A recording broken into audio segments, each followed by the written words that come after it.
maestro de estudios, al doctor Pablo Valverde, presidente de la Corte de Justicia de la SUAY. Doctor Valverde, muy buenos días. Varios hechos importantes relacionados con la justicia se dieron el día de ayer y vamos a tratarlos. Iniciemos con el anuncio que hizo el Consejo de la Judicatura, entregando lo que aspira será la metodología de evaluación a los jueces nacionales, tema que de alguna manera ha venido enfrentando al Consejo de la Judicatura con las Cortes del país. Quisiéramos conocer su punto de vista y la opinión que existe en el sector judicial sobre esta metodología propuesta.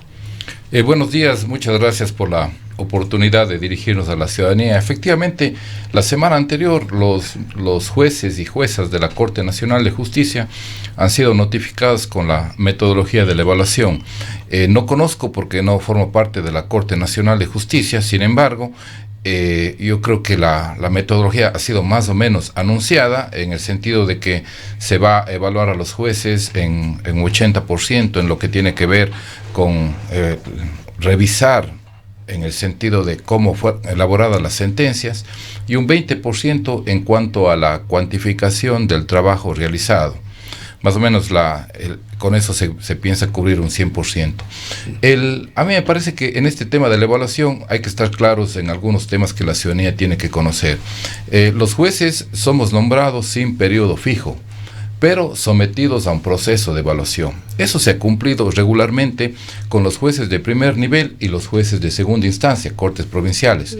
Si bien el Consejo de la Judicatura anterior no lo hizo con la Corte Nacional de Justicia y ahora lo va a hacer el Consejo de la Judicatura definitivo, los jueces de la Corte Nacional jamás se han opuesto al proceso de evaluación. Simplemente de lo que yo conozco, la doctora Paulina Suárez, la presidenta de la Corte Nacional, lo que ella ha dicho es que tiene que responder a los estándares internacionales y que efectivamente sea un proceso transparente y que respete la ley, respete el ordenamiento jurídico ecuatoriano. Yo creo que de parte de los jueces evaluados permanentemente por la ciudadanía y como digo, en las otras instancias hemos estado siendo evaluados año a año, no hay ningún temor ni ninguna situación. Lo que sí, yo creo que, y el Consejo de la Judicatura seguramente lo hará, es respetar las normas básicas en cuanto a cómo debe ser el proceso de evaluación. Ahora, tratándose de justicia, siempre hay una situación para quienes vemos desde afuera, como simples observadores, pues las decisiones que toman los jueces no dejan de ser discrecionales, muy complejas. Para eso mismo existen dos partes, una acusadora, otra en la defensa, y el juez tiene la difícil tarea de poner justamente esto en la balanza y tratar de dirimir de la mejor manera las causas. ¿Cómo evaluar en una sentencia los aspectos de legitimidad y de transparencia? Y ahí quizás yo quisiera sumar, doctor Valverde, a lo que dice Gustavo. Esa era una de las preocupaciones de la Corte Nacional y de los jueces, es decir, las sentencias pueden ser evaluadas, pueden ser revisadas, pueden ser tocadas. ¿Cuáles son los momentos hasta los cuales puede llegar esta evaluación para no invadir, digamos, las decisiones, en este caso, como decía Gustavo hace un momento, muchas de las veces difíciles respecto de la toma ya de decisiones y de dictar sentencia? Efectivamente, la labor que nosotros cumplimos es una tarea harto difícil. Como bien dice usted, Gustavo, nosotros no podemos complacer al 100%. Por fuerza natural, una parte se va, digamos que por lo menos descontenta con la decisión judicial, pero aquí lo que la Corte Interamericana de Derechos Humanos, lo que se ha pronunciado en el sentido que las resoluciones en el ámbito jurisdiccional solo pueden ser revisadas a través de los recursos. Pero vea usted que nosotros, aparte de tener lo que tiene un ordenamiento jurídico, recursos de apelación, recursos de casación, también tenemos la acción extraordinaria de protección ante la Corte Constitucional, donde usted denuncia la violentación de las garantías del debido proceso por parte de los órganos jurisdiccionales. Es decir, hay una revisión en el ámbito constitucional y legal en el campo legal en 3 instancias, en el campo constitucional en 1 instancia. Ahora, la Corte Constitucional, hay que estar claros que ha establecido cuáles son los estándares de lo que debe ser una decisión jurisdiccional para lo que debe ser considerada la motivación de la sentencia, es decir, la racionalidad, la lógica y la comprensibilidad. De lo que yo he escuchado, la academia se está pronunciando en el sentido de que va a analizar las sentencias desde este punto de vista, es decir, si es que las sentencias cumplen esos estándares mínimos que ha dicho nuestra Corte Constitucional de lo que debe ser una decisión jurisdiccional. En el campo, estrictamente, como le dije, es únicamente a través de los recursos, incluso en este caso, a través de una acción extraordinaria de protección, donde que puede ser revisada la sentencia y efectivamente incluso la acción extraordinaria la puede declarar la nulidad, como así ha ocurrido ya en algunos casos. Pero aquí ya la decisión está tomada. Aquí también deberíamos hacer, una comparación. El tema de la cosa juzgada, cuando un tribunal de justicia resuelve en última instancia, produce uno de los pilares fundamentales del Estado constitucional de derechos y justicia, que es precisamente la cosa juzgada, es decir, que ya no se pueda volver a hablar del tema, porque no imaginémonos que estemos a cada momento reaperturando procesos y la gente no sabría su seguridad jurídica cuando se puso final. Entonces, el final, la garantía del ciudadano y de todos nosotros, es precisamente la garantía de la cosa juzgada, de no poder volver a revisar, salvo en materia penal, donde que tenemos el recurso de revisión. ¿Podría hipotéticamente darse el caso de que una situación haya sido ya sellada por este tema de la cosa juzgada y que el Consejo de la Judicatura sancione al juez o a los jueces que tomaron esta decisión? Yo creo que en la sanción no, porque el Consejo de la Judicatura no puede emitir sanciones por decisiones jurisdiccionales, ¿no? El tema de ellos es en el ámbito administrativo, disciplinario, que es otro ámbito. Pero lo que sí, por ejemplo, aquí en este caso no se procedería, y lo que se va es a evaluar cómo el juez realizó ese trabajo. Pero repito, nosotros los jueces estamos a la expectativa de que haya el cumplimiento de las garantías que establece nuestro ordenamiento jurídico de lo que debe ser un proceso transparente, público. Ahora, en forma prácticamente simultánea a la presentación que se hacía de esta metodología por parte del Consejo de la Judicatura, este organismo recibía una queja, nos parece que fue en el mismo acto en la ciudad de Guayaquil, en la cual el Contralor del Estado, la Fiscalía, la Procuraduría se quejaban por la actuación de 2 jueces, Flores y Enríquez, que decidieron cambiar las medidas cautelares en contra de un ex alto funcionario del gobierno de Rafael Correa, Alexis Mera. Yo aquí hago una reflexión para toda la ciudadanía. Me parece que esto es importante porque tenemos que definir cuáles son las competencias de cada uno de los órganos que intervienen, en este caso, por ejemplo, en un proceso. ¿Ustedes han escuchado alguna vez en la vida de ustedes que un juez salga a quejarse de la actuación de la Contraloría? Por más que nosotros hayamos estado descontentos de lo que efectivamente ese organismo hizo o dejó de hacer, jamás ustedes habrán escuchado que los jueces salimos a emitir quejas respecto a lo que consideramos una mala actuación. Yo creo que aquí hay que llevar, el Estado Constitucional de Derechos y Justicia nos dice que tenemos que llevar las cosas por los caminos regulares. En este caso, por ejemplo, la queja, ¿no? Me parece que aquí se está poniendo mucho énfasis en este país, y eso hay mucho riesgo de seguir los cursos para los juicios paralelos en los medios de comunicación y a través de las redes sociales, lo cual puede provocar y exacerbar ánimos que creo que no hace bien a la ciudadanía. Me parece que si usted se siente descontento, ¿no? Los jueces tenemos responsabilidad civil, penal y administrativa de nuestras actuaciones. Hágala valer, por ejemplo, en este caso, ¿no?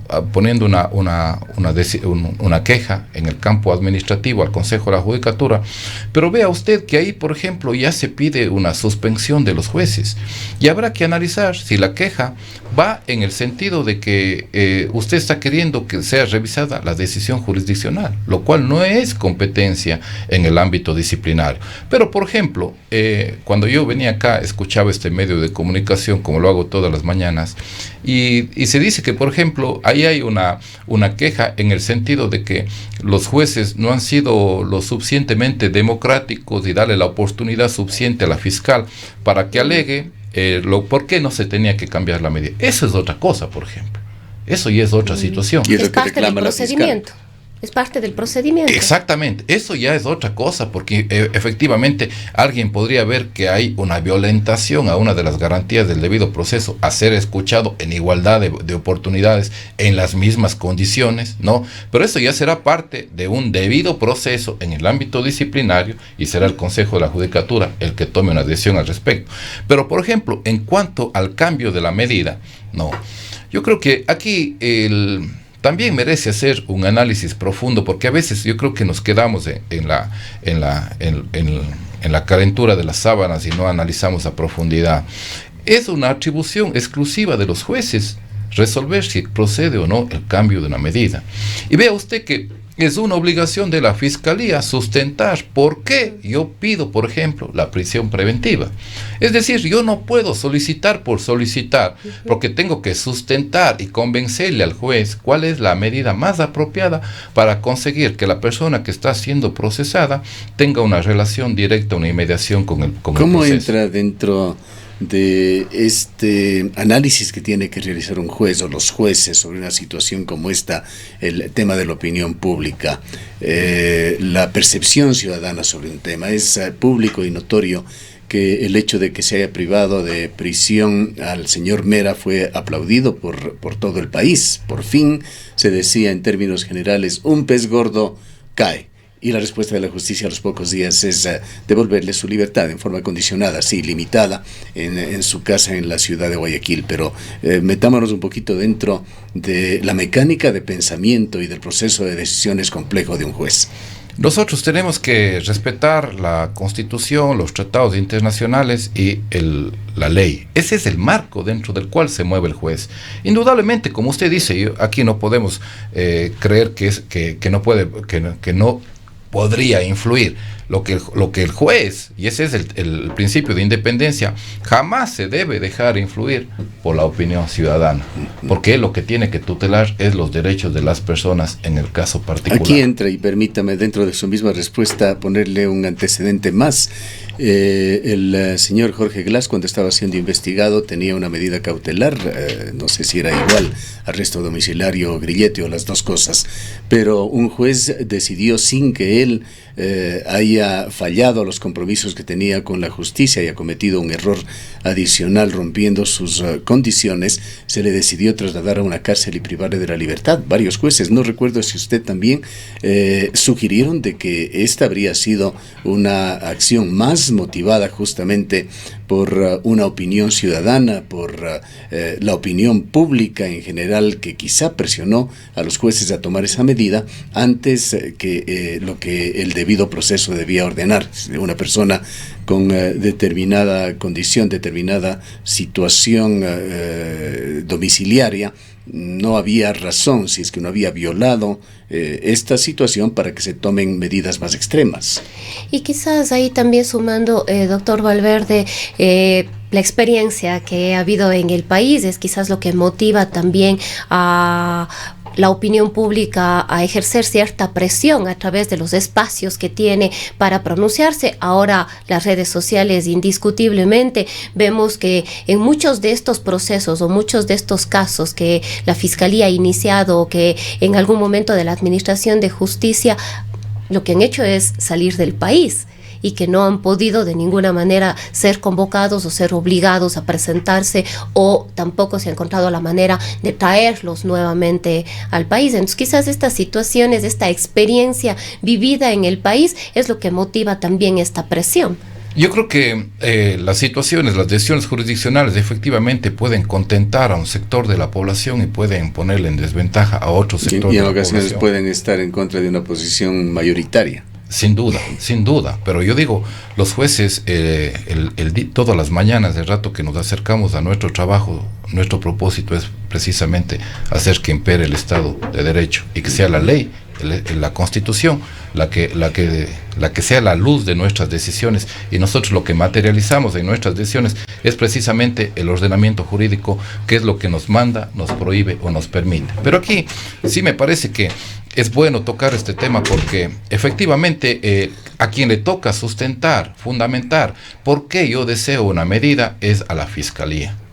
El juez toma la decisión, el juez es un juez de garantías, y el juez, en base a la fundamentación que haga la Fiscalía, va a tomar la medida que, repito, lo que persigue es que haya una inmediación de la persona que está siendo procesada con el proceso, garantizar que él no se vaya, que no huya. ¿La Procuraduría qué papel juega dentro de esto?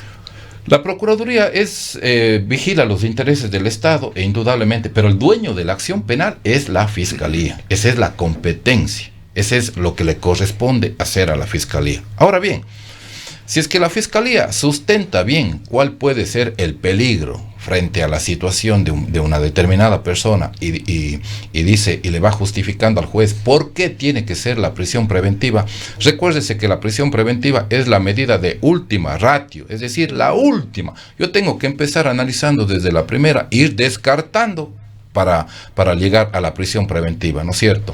Aquí en este país, en muchas de las ocasiones ocurre lo contrario, es decir, vamos por la de última ratio y ordenamos. Y a mí sí me parece, siendo completamente honesto en homenaje a mi vida pública y a mis alumnos, de que el sistema penal es tremendamente discriminatorio. ¿Por qué? Porque si le llevamos al señor Alexis Mera, no, él tiene una vivienda, él tiene muchas situaciones que permiten garantizar el arraigo. La persona que se fue robando el celular y que no tiene una vivienda ya no puede pedir arresto domiciliario.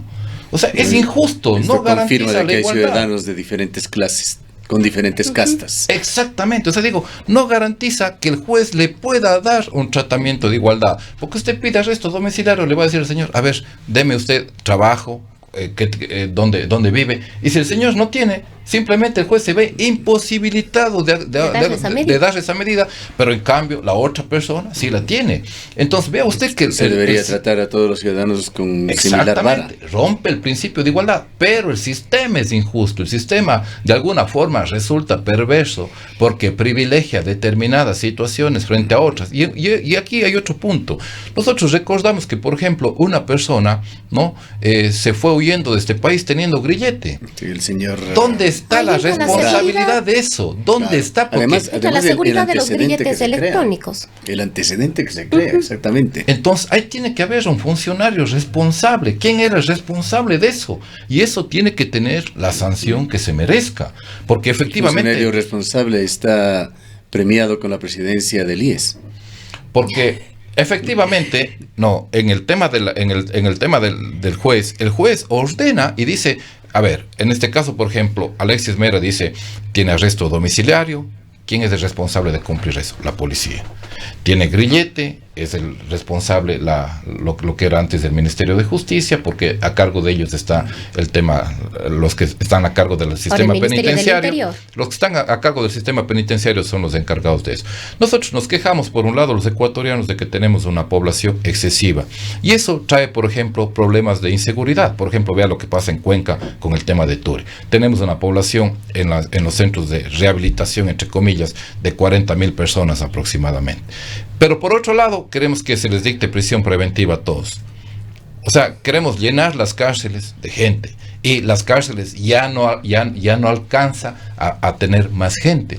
Entonces, el Estado debe asegurar, si precisamente el ordenamiento jurídico me da la posibilidad a mí como juez de poner a la persona que está siendo procesada un grillete, y eso asegura que esa persona no pueda, por el uso de la tecnología, no pueda movilizarse de la provincia de la SUAY, ya no es mi responsabilidad como juez el buen funcionamiento del sistema. Entonces el Estado no solo ya debería dejar de ver el tema de la inversión en los centros de rehabilitación, sino en estos mecanismos idóneos que permiten garantizar la inmediación de la persona. No le coartamos su libertad, está dentro de la provincia, va a tener inmediación con el proceso. Entonces debemos replicar lo que pasa en otros países, donde que se usa el grillete y no hay ningún tipo de inseguridad. Pero donde hay mayores garantías también para que efectivamente esa persona no pueda hacer lo que hizo el señor Alvarado. Indudable, a eso me refiero. O sea, que el juez y la sociedad toda estemos plenamente garantizados de que una persona con grillete jamás va a tener la posibilidad de evadir la administración de justicia. Ahora, quizás volviendo al tema de la evaluación a los jueces, si bien no conocemos los detalles de la metodología, ¿qué garantiza que el proceso se cumpla a manera cabal y de la mejor manera? Recordamos que una de las preocupaciones de los jueces y que hubo importantes denuncias tenía que ver con lo que se calificó como excesos del error inexcusable, por ejemplo.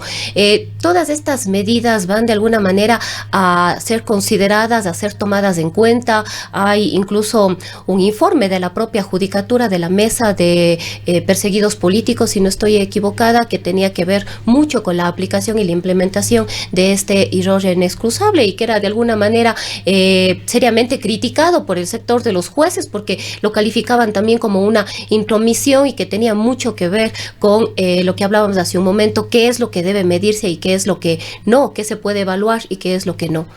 Nosotros, y tengo el gusto de decirlo, en el ASUAI, la Corte Provincial de Justicia, desde el año 2014, siempre sostuvimos que el error inexcusable solo puede iniciarse un proceso cuando hay una orden judicial, efectivamente, de lo que hablábamos al inicio, de que un órgano revisó la decisión y llega a calificar como error inexcusable la actuación del juez. O sea, solo puede provenir de un órgano jurisdiccional y no de un órgano administrativo. O sea, la judicatura no podía hacer eso. No podía. Siempre defendimos nosotros esa tesis. Y qué bien que ahora, por ejemplo, el Consejo de la Judicatura sea respetuoso de esa tradición jurídica e indudablemente aplique la ley de esa forma. Vea usted, por ejemplo, y esto la ciudadanía tiene que conocer, porque yo creo que cuando funciona bien el sistema, indudablemente nosotros tenemos seguridad jurídica.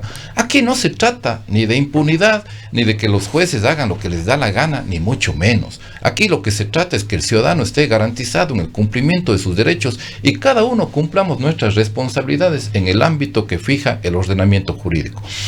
Los jueces, ustedes recordarán, unos jueces de la Corte de Guayaquil dijeron que le concedieron un habeas corpus preventivo a los hermanos Isaías, que ya tienen sentencia, ¿no es cierto? Entonces, ese habeas corpus fue apelado, se fue a la Corte Nacional de Justicia y la Corte Nacional de Justicia dejó sin efecto y ordenó que el Consejo de la Judicatura inicie el proceso por error inexcusable. Y estos jueces han sido destituidos. Así es. O sea, eso demuestra que el sistema, cuando se lo hace bien, funciona. Ahora, y sanciona a quien se tiene que sancionar. Esto nos lleva, doctor Valverde, a la parte final, al tercer segmento de este diálogo, un importantísimo punto que se dio la semana pasada, que quizá una gran mayoría del país no se ha percatado siquiera.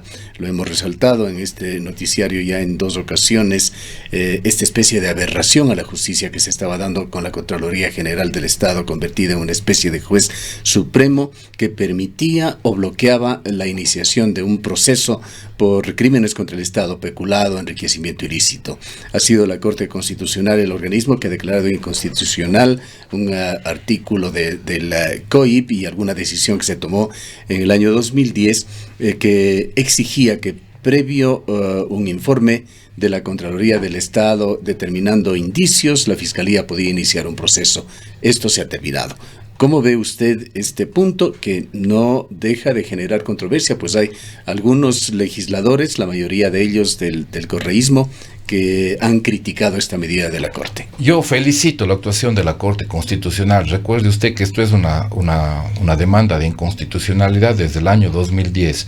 Y aquí vamos un poco a graficar a la ciudadanía para que conozca, para que se dé cuenta que no es la actuación de los jueces la que impide, y de los fiscales en muchas de las ocasiones, porque ahora, por ejemplo, ya salen las voces de los políticos en los que quieren una reestructuración total de todo el sistema judicial, y a mí me parece que eso lo que le va a hacer es daño al país, porque las cosas se las tiene que evaluar bien, ¿no? Y se tiene que respetar a quien cumple bien su trabajo. Vea usted, por ejemplo, lo que vamos a describir a continuación.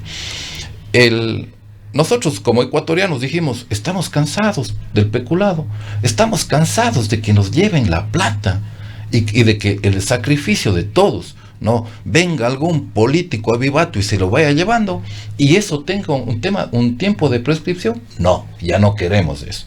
Y le declaramos, no, al cohecho, al peculado, le declaramos imprescriptible en la Constitución de la República, año 2008. Muy bien, eso ya no podía prescribir. Y bien, los ecuatorianos reflexionamos y decimos, alguien que se lleve la plata del Estado, de todos nosotros, lo podemos juzgar después. Va a pagar tarde o temprano. Exactamente, esa fue nuestra apreciación. No, pero luego, no, empieza una resolución de quienes integraban en esa época la Corte Nacional de Justicia, y luego se materializa en el COIP, ¿no? Y dice que lo que se requiere para un juicio de peculado es el informe previo de la Contraloría. Vea esa contradicción. Por un lado declaramos imprescriptible y por otro lado le quitamos la competencia, que es lo que yo al inicio hablaba, ¿no? Le quitamos la competencia a la Fiscalía, que es la que tiene que hacer todo el proceso de investigación y acusación cuando corresponda en el tema penal. Le decimos, le volvemos a decir los ecuatorianos, ¿a través de quién? A través de los legisladores. En el año 2014, es decir, los que van a legislar y tienen que preservar la seguridad jurídica, le dice, no, si usted quiere un juicio de peculado, tiene que tener un informe previo. Y esperemos que quede claro que esto fue parte de ese ensamblaje que hizo el correísmo para permitir la corrupción y, lo más grave, la impunidad en el país. Y vea usted en este proceso que estamos describiendo, porque esto grafica, ¿no?, de quién es la responsabilidad. Entonces, en el año 2014, el COIP le dice, no, usted requiere lo que nosotros los abogados un poco le llamamos la prejudicialidad. Requiere un informe previo de Contraloría que diga que puede haber algún tema de responsabilidad penal. Pero lo más grave, usted dice, bueno, supongamos que el informe de la Contraloría podría venir dentro de 20 años. No, como es imprescriptible, no hay problema. No, pero vea usted el tema. Pero el tema no queda ahí, porque la ley de la Contraloría dice que la acción de ellos prescribe en 7 años. Vino esa segunda norma. Es decir, la normativa secundaria dictada por la legislatura le reformaba la Constitución de la República, lo que nosotros dijimos que era imprescriptible, y por lo tanto hacía que muchos de los casos queden en impunidad. Por eso yo dije al inicio de la pregunta que es muy bueno el tema. Yo le dije, yo felicito la actuación de la Corte Constitucional, porque efectivamente hay un respeto a lo que dice la Constitución de la República, es decir, lo que manda el artículo 424, que lo primero que se tiene que respetar es la Constitución. Entonces, si esa normativa lo que hacía era una total inaplicación de lo que decía la Constitución, y algún juez podía obviamente elevar en consulta a la Corte Constitucional, no se lo hizo, hubo esta demanda, lo cual demuestra, aquí hay otra cosa que también vale la pena analizar, lo cual demuestra, mucha gente no se pone descontento con la Corte Constitucional porque dice, no analiza los casos porque hay casos antiguos. Pero a mí me parece, siendo un caso antiguo, es de interés nacional. Está abriendo la posibilidad de que todos esos casos se abran, y aquí hay que destacar la actuación de un juez en particular, Ramiro Ávila, quien es muy criticado por varios sectores por la polémica decisión del matrimonio igualitario, pero que está contribuyendo a que la Corte tome decisiones que son realmente históricas en el país. Indudable, por eso yo le digo que aquí hay un respeto al ordenamiento jurídico. Eso es lo que tenemos que hacer los jueces, desde el ámbito de las competencias que nos toque. Entonces vea, por ejemplo, que lo que sostengo permite revelar que no es un tema de que el juez quiso la impunidad, de que el juez le quiso que primero haya un informe de la Contraloría. Es los que dictan las leyes los que hicieron eso, y obviamente los que hoy están descontentos con que esta decisión la haya tomado la Corte Constitucional. Hicieron tabla rasa de lo que decía la Constitución a través de la normativa que ellos impusieron, e indudablemente eso repercutió en que la Contraloría en muchos de los casos no hay el pronunciamiento, o ya dijeron, no, aquí ya terminó nuestro tiempo, pasaron los 7 años y por lo tanto ya no podemos decir nada al respecto. Bien, hay un tema quizá con el que quisiéramos concluir, doctor Valverde, que tiene que ver con la Casa de la Cultura Ecuatoriana, núcleo de la SUAY, y los reclamos que viene haciendo por la no aplicación de una ley de cultura que el propio exministro de Cultura, quien acaba de salir, decidió no reconocerla. Pero en esta ley que devino también en un reglamento que obligaba a que los fondos de la cultura, aquellos manejados particularmente por la Casa de la Cultura Ecuatoriana, se repartan de una cierta manera muy específica en el país. No se lo ha hecho por decisión de la Casa de la Cultura, por decisión del ministro de Cultura, y la Casa de la Cultura Núcleo de la SUAY protesta, pues no solamente que no se le distribuyen adecuadamente los fondos, sino a través de una ley orgánica de finanzas del sector público, se le quita los pocos recursos incluso de los arriendos que tiene por la administración de sus edificios. Una situación a todas luces injusta, que da cuenta una vez más de ese poder del centralismo y de la forma en que se trata a las provincias del país. Quisiéramos conocer su punto de vista sobre este tema, que no fue, dicho sea de paso, aceptado por un juez, una medida cautelar que interpuso la Casa de la Cultura Ecuatoriana, pero que va a seguir luchando por ello. Entendemos que algunos núcleos se han sumado ya a la causa tal como la ha planteado el núcleo de la SUAY. Yo creo que cuando el tema del centralismo produce resultados injustos, nosotros tenemos que alzar nuestra voz. Efectivamente, lo que se tiene que haber es, y es parte también de lo que hemos hablado esta mañana, es un trato justo, igualitario a todos. Entonces no puede haber una concentración de recursos económicos en desmedro de lo que les toca hacer en las provincias, ¿no? Cuando yo era pequeño me decían, a Quito se le llamó porque quita todo, quito esto, quito el otro y quito el otro, ¿no? Y eso es precisamente por personajes como aquellos donde que dan muestras de ese poder centralista y dice, aquí se hace lo que yo quiero. El matemático Illingworth Guayaquil decía que Quito viene del verbo quitar. Entonces yo creo que hay las vías en el ordenamiento jurídico, que es precisamente cuando una norma no está en forma específica y es la inaplicación de la ley. Habría que proponer, por ejemplo, una acción basado en el principio de igualdad ante la Corte Constitucional, ¿no? Para que precisamente todos los núcleos que están siendo discriminados en la distribución equitativa de los recursos económicos, pero además va un poco en contra de lo que nosotros los ecuatorianos queremos, de que las cosas funcionen descentralizadamente para que las instituciones, en base a sus recursos, en base a los bienes que tienen, los puedan administrar. ¿Y los puedan administrar para qué? Para hacer las acciones que les corresponden en cada provincia, tengan esa posibilidad de hacer y ejecutarlo en forma correcta. Y va adicionalmente en contra de una norma que guste o no, pero una norma que está establecida, de ley y reglamentos de la República. Pero claro que sí. Entonces yo digo, ahí volvemos al tema, ¿no? O sea, nos gusta romper el ordenamiento jurídico, pero lo bueno, y nosotros lo que tenemos que esforzarnos como ecuatorianos es precisamente ir por los canales regulares, porque aquí en la mañana hemos hablado que hay gente que quiere distorsionar el tema, y hemos demostrado también que cuando la gente va por los caminos regulares, ¿no? Y las cosas funcionan bien, sé cómo hacerlo y sé cómo tener seguridad jurídica para saber cada uno lo que nos corresponde y lo que no nos corresponde hacer. Bien, gracias por su presencia al doctor Juan Pablo Valverde, doctor Pablo Valverde, presidente de la Corte de Justicia de la SUAY, por su importante opinión en tres importantes temas relacionados con la administración de justicia en el Ecuador que se dieron. Adicionalmente ha tocado también el tema de la Casa de la Cultura Ecuatoriana, que espera se reconsidere su posición y se abra la posibilidad de que de manera más equitativa se distribuyan los recursos de cultura en el país.